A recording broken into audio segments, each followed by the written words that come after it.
দেশের মানুষের প্রত্যাশা এই সরকার যতদিন প্রয়োজন ততদিন থাকুক, তবে সংস্কারের আগে নির্বাচন চান না দেশটির ৮১% মানুষ। দেশের ৮১% মানুষ চায় সংস্কার সম্পন্ন করার জন্য যতদিন প্রয়োজন ততদিন অন্তর্বর্তী সরকার ক্ষমতায় থাকুক, আর ১৩% মানুষ মনে করে অতি দ্রুত নির্বাচন দিয়ে এই সরকারের ক্ষমতা ছেড়ে দেওয়া উচিত। বেসরকারি ব্র্যাক বিশ্ববিদ্যালয়ের BRAC institute of governance and ডেভেলপমেন্টের জরিপে এসব তথ্য উঠে এসেছে। পালস সার্ভে ২০২৪ জনগণের মতামত, অভিজ্ঞতা ও প্রত্যাশা শীর্ষক এই জরিপ করা হয় গত ২২ আগস্ট থেকে ২ সেপ্টেম্বর পর্যন্ত।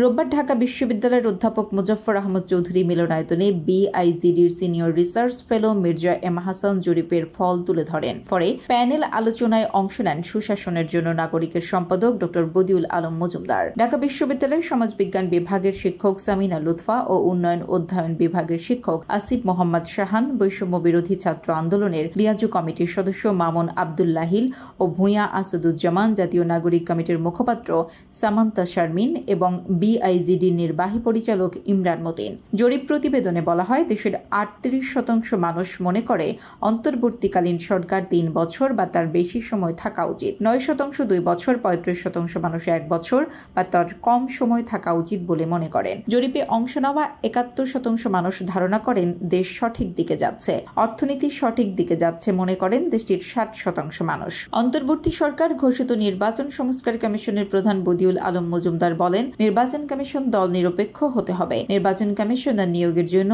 আইন আছে, যেটা ২০২২ সালে করা। এর মাধ্যমে সরকার যাকে চায় তারাই কমিশনার হন। তারা হয় অনুগ্রহ দুষ্ট অথবা পক্ষপাত দুষ্ট, এভাবে হয়ে আসছে। এরা সরকারের এজেন্ডা বাস্তবায়ন করে। তিনি আরো বলেন, এখনো দাপ্তরিকভাবে কমিশন হয়নি, তবে আমাদের দীর্ঘদিনের অভিজ্ঞতায় কিছু ভাবনা জানাচ্ছি। কমিশনার নিয়োগ প্রক্রিয়া হবে অনুসন্ধান কমিটির মাধ্যমে।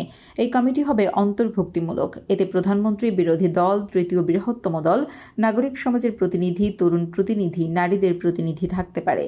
বদিউল আলম বলেন, আমরা পরিবর্তন চাচ্ছি, তবে আমাদের দৃষ্টিভঙ্গি পরিবর্তন হচ্ছে কিনা সেটাও গুরুত্বপূর্ণ। সংস্কারের পাশাপাশি যারা অন্যায় করেছে, নির্বাচনী অপরাধ করেছে, তাদেরও বিচার হতে হবে। সামিনা লুৎফা বলেন, বৈষম্য বিরোধী ছাত্র আন্দোলন থেকে বৈষম্য দূরীকরণ করে ইনক্লুসিভ বাংলাদেশ গড়ার কথা বলা হচ্ছে, তবে ইনক্লুসিভ বলতে কাকে বোঝাবো? মাজার কি বাদ? শেখ হাসিনা চলে গেছে, বাকিরা তো আছে, তাদের ব্যাপারে কি ভাবনা সেটাও বলতে হবে।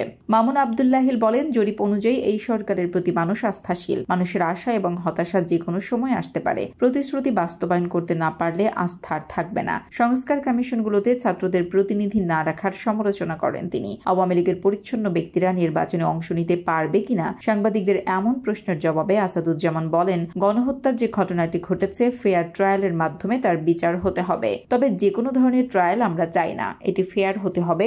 ট্রাইব্যুনাল প্রশ্নবিদ্ধ হলে সংলাপ অনিশ্চিত হয়ে যাবে।